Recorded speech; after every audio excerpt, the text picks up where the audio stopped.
Assalamualaikum warahmatullahi wabarakatuh. Bismillahirrahmanirrahim. Qala al-mu'allifu rahimahullahu ta'ala wa nafa'ana bi ulumihi fid dharain amin ya Allah ya rabbal alamin.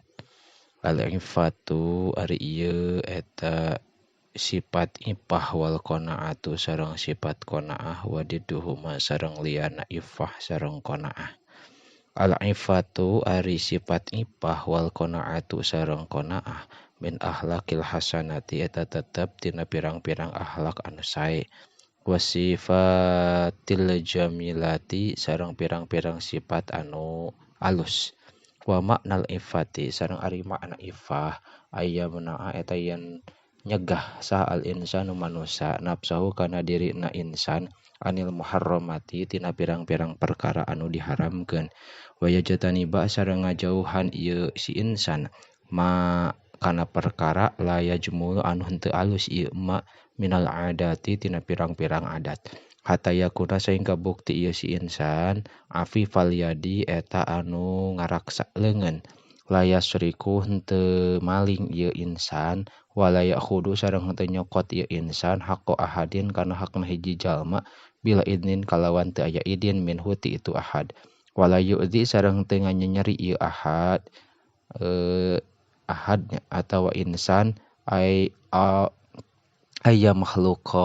makhlukin kana naon bae makhluk biadihi kalawan leungeunna ieu insan walayak tubuh sareng teu nulis ieu insan syai'an kana hiji perkara layaliku anu henteu pantas ieu syai' bisyarafihi kana kamulyaan insan walayagusyu sareng teu nipu ieu insan ahadan ka salah saurang. Wa fil hadisi sareng eta tetep dina hiji hadis anna Rasulullah sallallahu alaihi wasallam marro eta ngalangkung ieu Rasul ala suboroti to'amin kana tumpukan kadaharan pada khola teras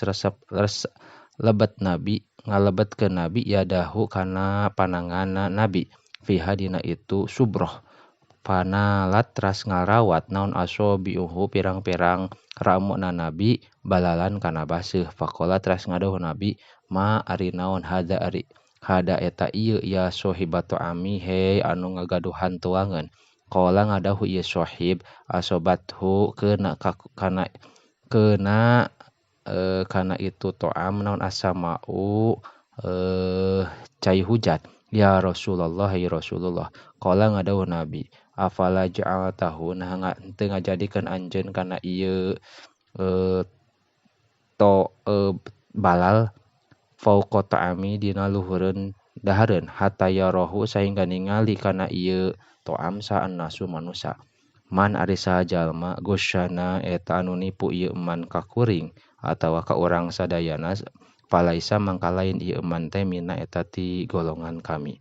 Wayakuna sareng aya ieu insan teh api parijli eta anu ngaraksa suku layamsi henteu leumpang ieu rajul atawa insan biha kalawan itu rijlu ila maksiatin kana maksiat au idai ahadin atawa nganyeri salah saurang afifal lisani eta anu ngaraksa lisan layantikun teu ngobrol ieu insan bikalamin kana obrolan layaliku anu henteu pantas ieu kalam bihi ka insan afifasami eta anu ngaraksa pangdengena layusgi henteu ngaregepkeun ieu insan ilal masmuati kana pirang-pirang anu didengekeun al muharramati anu diharamkeun afifal baswari eta anu ngaraksa paningali layang zuruh henteu ningali ieu insan ilama kana perkara layahilu anu henteu halal ieu emak awalaya jumulu atawa henteu alus ieu emak awalaya jumulu atawa henteu alus naon anadzuru ningali ilahi kana emak. Qala ngadauh sallallahu ta'ala Gusti Allah ta'ala inna sam'a wal basara wal fuada kullu ulaika kana anhu mas'ula. Inna sam'a sayaktosna pangdangu wal basara sareng paningali wal fuada sareng hate kullun eta ari sakabehna itu anu tadi dicarioskeun atawa sakabehna ulaika kullu ulaika eta ari sakabehna anu tadi kana eta kabuktasan insan anhu tina itu kul mas'ulan eta anu ditaroskeun. Wa fil hadisi sareng eta tetep dina hiji hadis naon anna rajulan sayaktosna hiji lalaki ittala'a eta naluntik ieu rajul fi baiti Rasulillah sallallahu alaihi wasallam di bumi na Kangjeng Nabi Rasulullah sallallahu alaihi wasallam wa ma'a Rasulillahi sarta Rasulullah midro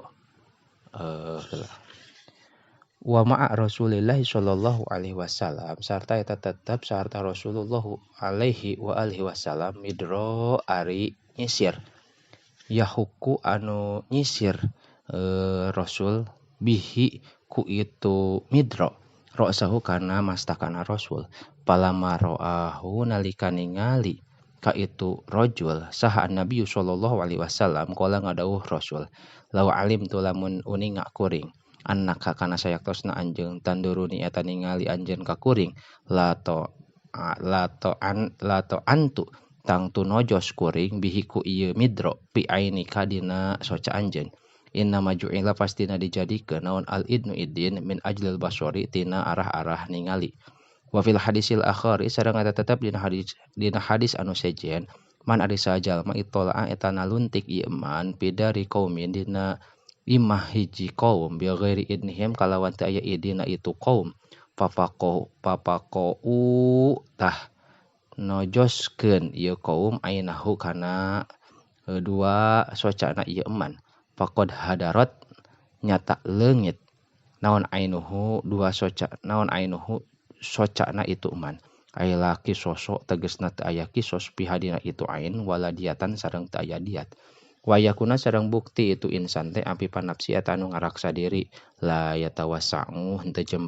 jembar ieu insan pisyahawati dina pirang-pirang kahayang wala yaj'alu sareng teu ngajadikeun ieu insan hambahu kana cita-citana insan nailal maladzati kana meunang pirang-pirang kangenahan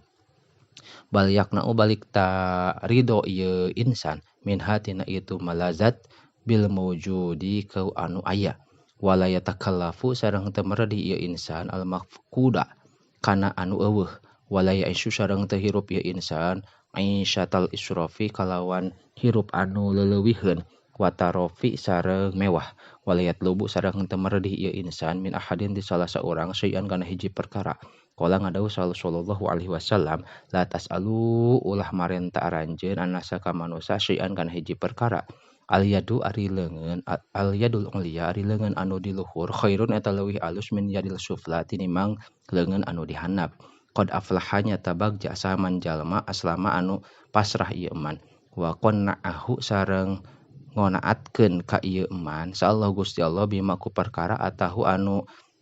maparin Allah ka ieu eman man ari sajalma yasta'fif eta gawe cukup ieu eman yu ifahu tanyukupkeun ka ieu man saallahu Gusti Allah waman sadek ari sajalma yastagni eta sugih mentap sugih ieu eman yugnihi tah nyugihkeun ka ieu man saallahu Gusti Allah man ari sajalma asobathu eta keuna ka ieu eman naon faqotun kapakiran paangzalaha teras nurunkeun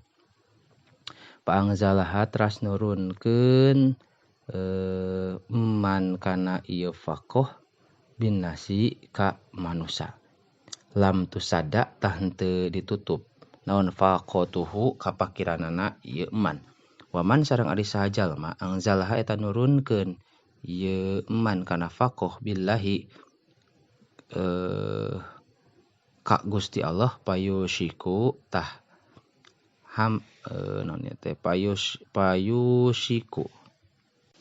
payusiku hampir saallahu Gusti Allah lahu ka itu eman birizkin ajilin kana rizki anu gancang au ajilin atawa anu ditempokeun wallahu a'lamu bissawab.